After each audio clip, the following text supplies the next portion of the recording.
will be U.S. Trade Representative Jameson Greer. Thank you, everybody, for coming. And I want to express my appreciation to the staff here at the Treasury Department. Obviously, we're still in shutdown because the Democrats refused to open the government, so it has created some additional logistical constraints, but we appreciate everyone's patience and willingness during the Schumer shutdown.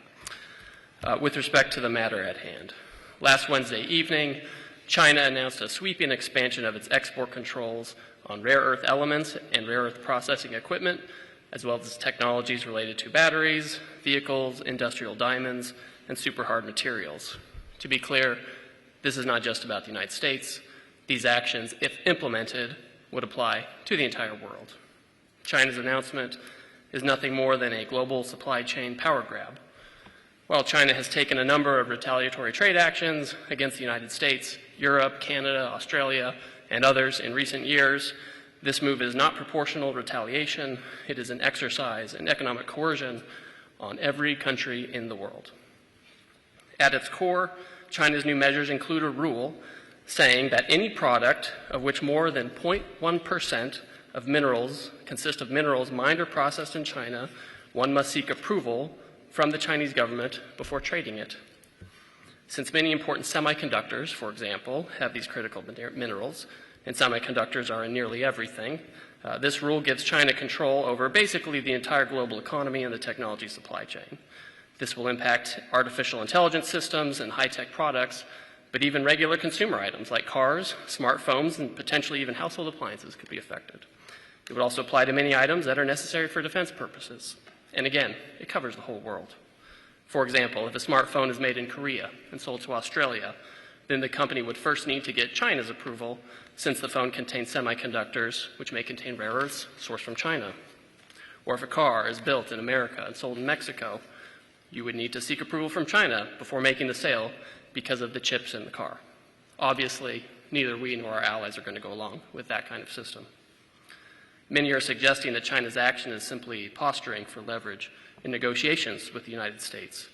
While that may be one element of China's approach, it's obvious that these controls are part of a broader plan by China to control the world's supply chains.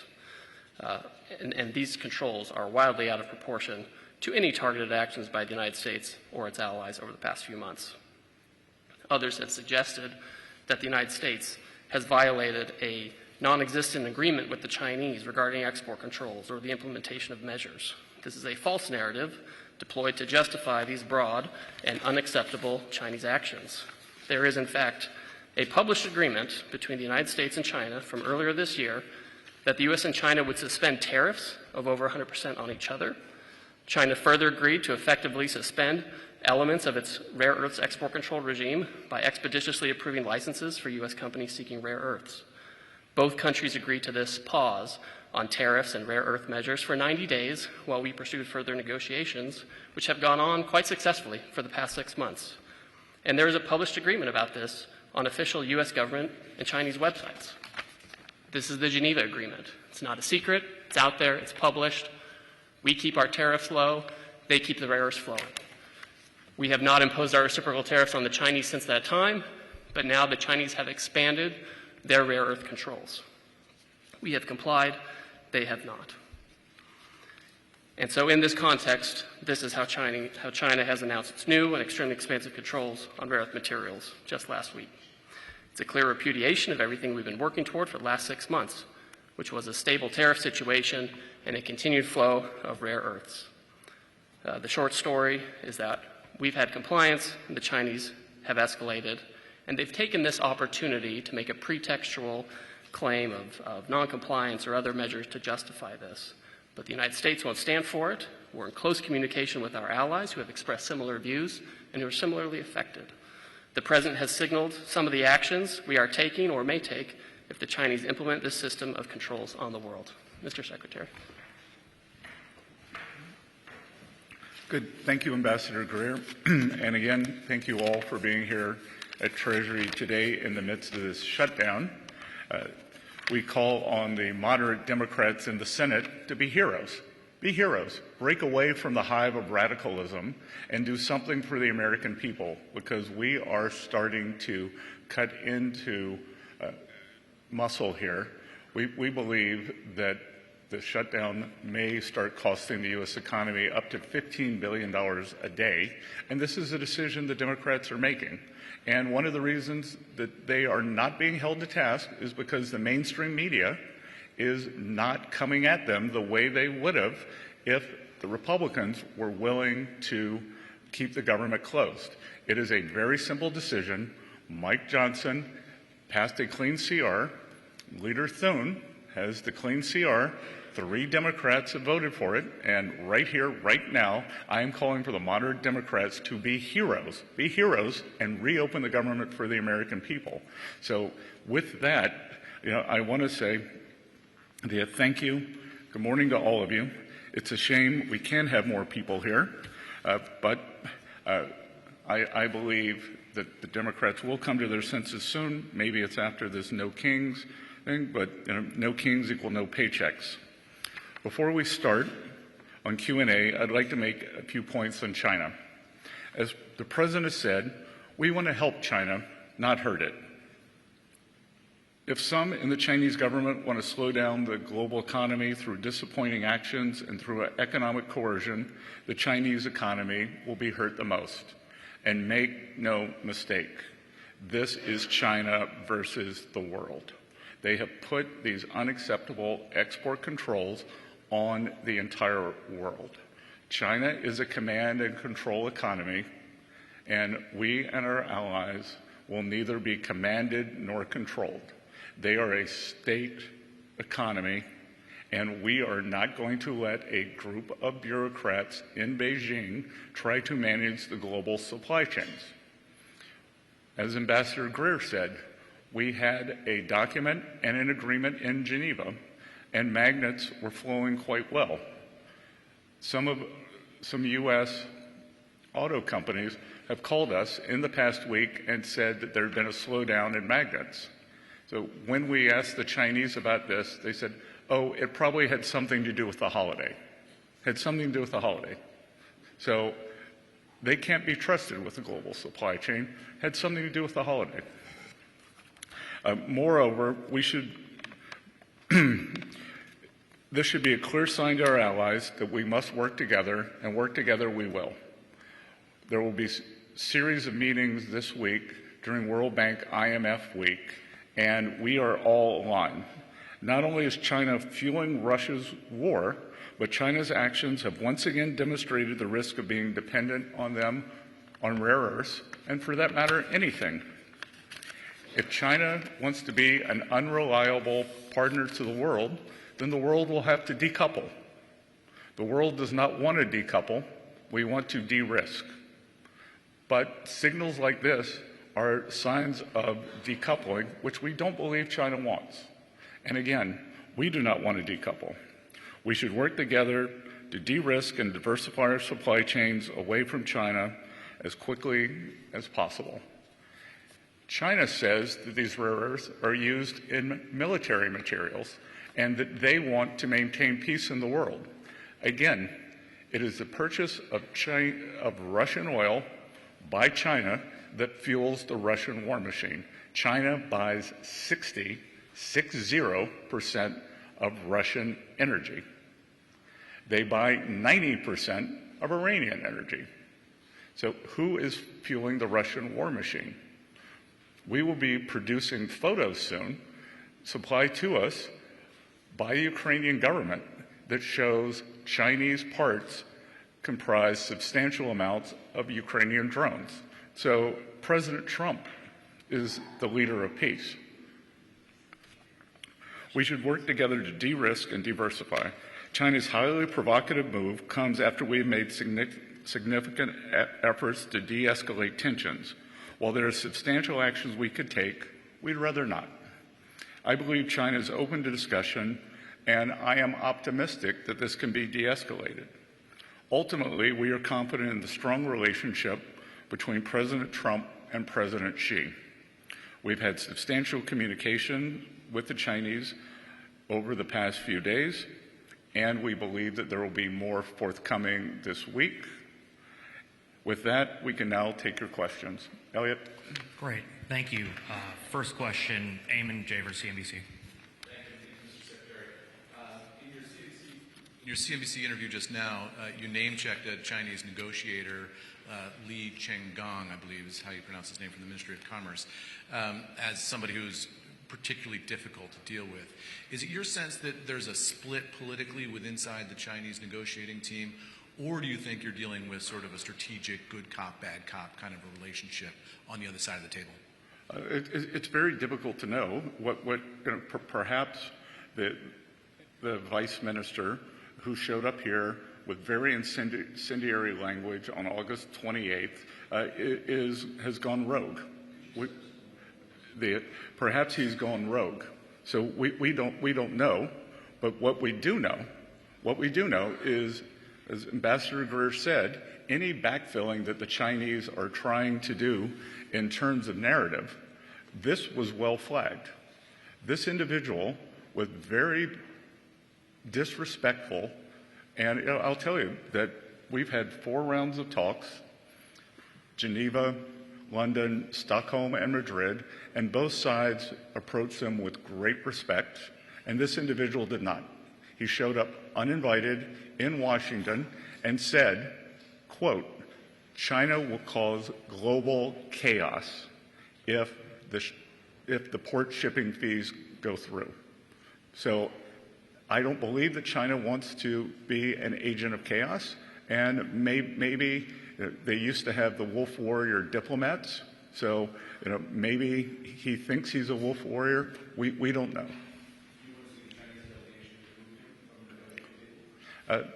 That's up to them. Thank you. Next question will go to Christine with NBC.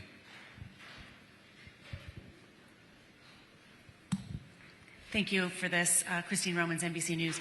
What do you need to see specifically from the Chinese to avoid putting more tariffs on Chinese goods, as the president threatened on Friday? And are the 2 leaders still expected to meet in the next few weeks? I will say that I believe, as of last time I saw President Trump, which was last night, he is still expecting to see Party Chair Xi in Korea, and I'll let Ambassador Greer answer the first part. And the expectation is that this regulatory system is not implemented by the Chinese. They haven't implemented yet. They've put out a notice about it. Similarly, we've signaled our intent to raise tariffs if their system goes into effect. Our documents doing a tariff raise and potentially taking other export controls, these are drafted or in draft, so this is quite real. But our expectation is that they won't implement this and that we'll be able to be back to where we were a week ago, where we had the tariff levels we've agreed to and we have the flow of rare earth magnets we agreed to. So much. Next question, we're going to go to Ed Lawrence with Fox. Thanks for taking the questions. So the Chinese have been pretty good at using this rare earth mineral trump card, for lack of a better term. So we're not talking about opening the Chinese market to U.S. trade. We're not talking about protecting intellectual property. Can there be a sustainable framework, a substantial framework with China? So there is room for a positive economic relationship with China. There certainly is. And we would much rather be talking about that than constantly be talking about rare earths. To paraphrase the Secretary in one of our recent meetings with the Chinese, this is the last time we want to be talking about rare earths with the Chinese. Fortunately, that is not the last time they want to be talking about it. The reality is there are a lot of areas where we can trade with the Chinese. Our trade is wildly imbalanced, so it needs to be more balanced. And there's a lot of, as the Secretary said, areas of risk. And so we need to be trading in areas that are low risk, that are low sensitivity. And there are a lot of areas where both the Chinese and us can frankly pick and choose sectors and goods that we should be trading, and services for that matter. And that's where these talks should be focused. Instead, we're constantly focused on the Chinese chokehold on the world of rare earths and rare earth materials.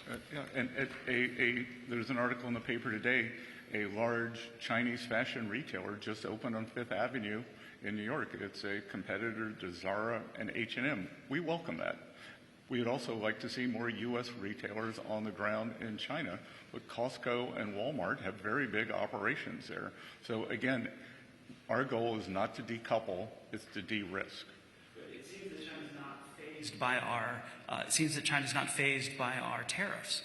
What levers then do we have left? I can guarantee you, when we were in Geneva and the tariffs were 145%, they were phased. John Decker, great.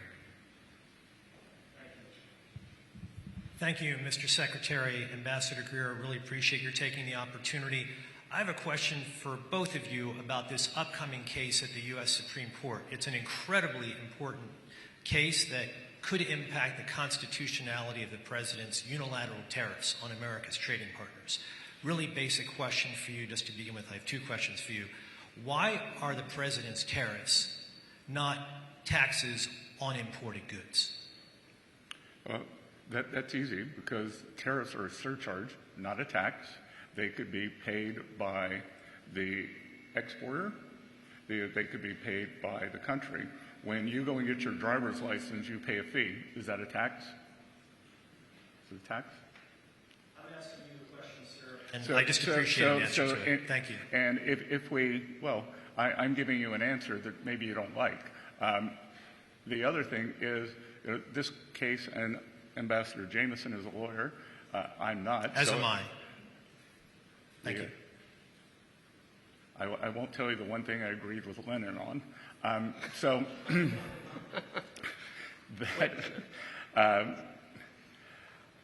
I think that we see with this Chinese provocation why it is very important for the president to have emergency powers to implement tariffs, because he needs to be able to use this to push back against this Chinese overreach against the world.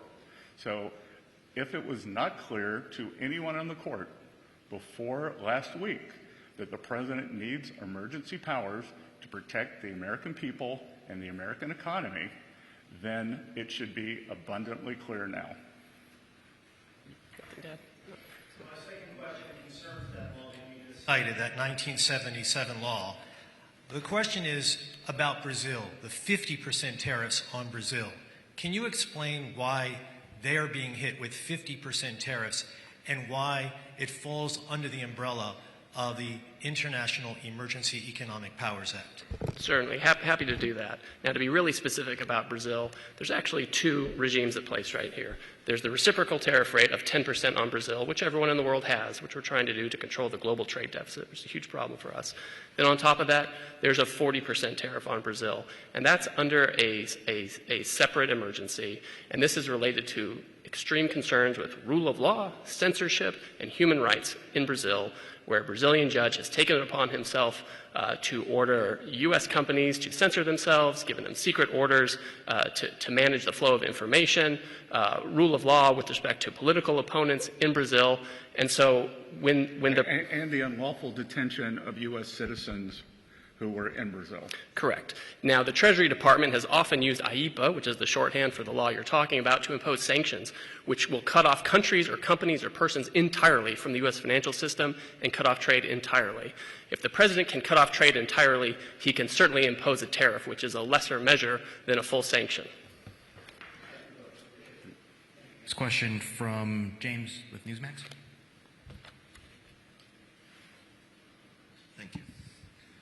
James Rosen with Newsmax. Thank you both for doing this. I have two questions for the Secretary. One of them I'll leave for a second, a slightly historical nature, and you are a historian. First, you mentioned in your opening remarks, quite apart from the expansion of the export controls, that China is singularly responsible for propping up the Russian war machine in Ukraine. We also know about the outsized Chinese role in the manufacture of the precursors for the fentanyl that is killing an estimated 100,000 Americans a year.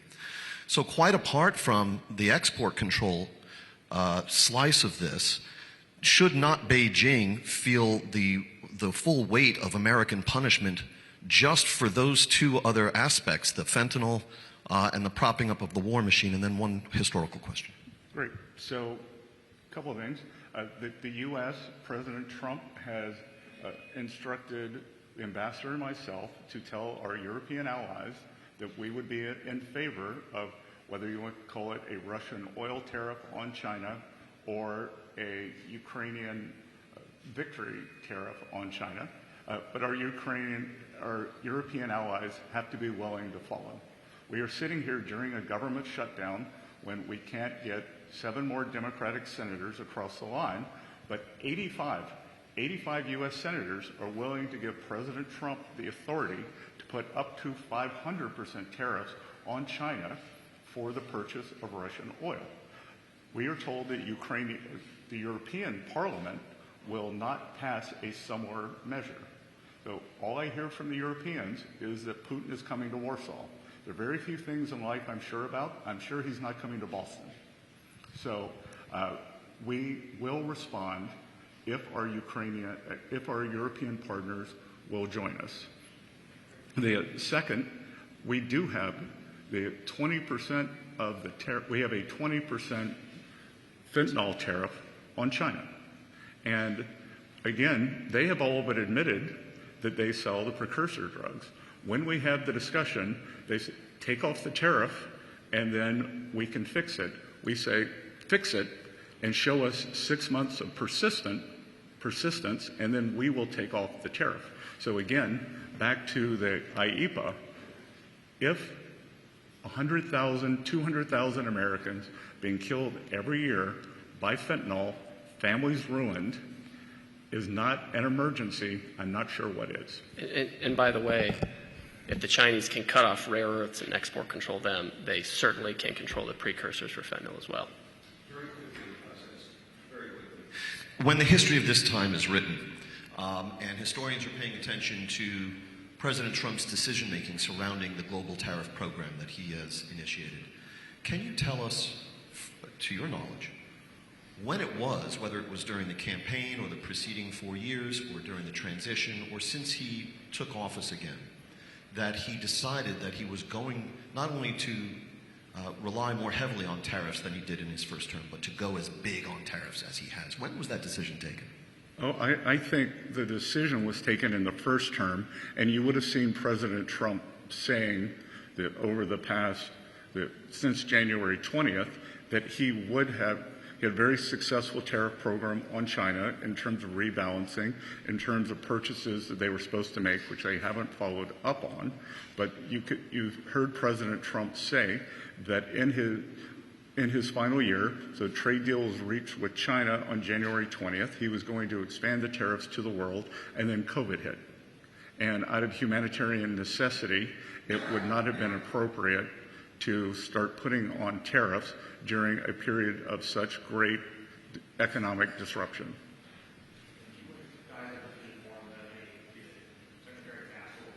Meeting immediately after this, so we have time for one question. I'm going to go to the print folks in the back. Dimitri from the FD. Thank you, Dimitri, Financial Times. Ambassador Greer, I think you said that you don't expect China to implement the rare earths regime that it announced. Is that based on something that the Chinese said to you, or if not, what gives you that confidence? And then secondly, if the Chinese were to say we will delay implementation by, let's say, 6 months or 1 year, would that be enough for you to delay implementation or imposition of 100% tariffs and other countermeasures? Thank you. So the Chinese obviously will decide what they're going to do, right? That's not up to me. I'm just outlining our expectation for this program. Obviously at a minimum they have to delay it. Our expectation is that this never goes into effect because you can't. When you look at what happened with the rare earth magnets, they had a similar program that they implemented. And that program, the result was that they couldn't implement it. They didn't have enough people to organize it. Separate and apart from it being just wrong entirely, they actually couldn't implement it. And it took months and months to get the flow of magnets to something that was barely tolerable, right? Now, take that program, which was trying to deal with thousands of license applications, and multiply it by 1,000. That's what we're talking about. Because we're not just talking about the rare earths themselves. We're talking about many downstream products that contain those rare earths. Remember, 0.1%. If 0.1% of a product has a Chinese rare earth in it, it could be controlled by this. I mean, the scope and the scale is just unimaginable, and it cannot be implemented. And Dimitri, to follow up on that, right now we are currently in a 90-day roll on the tariffs. So is it possible that we could go to a longer roll in return for a delay? Perhaps. But all that's going to be negotiated in the coming weeks before the leaders meet in Korea. Thank you, everybody. With apologies again, they do have to get to another appointment right now. Thank you, Mr. Secretary. Thank you, Mr. Ambassador. Thank you. Thank you all.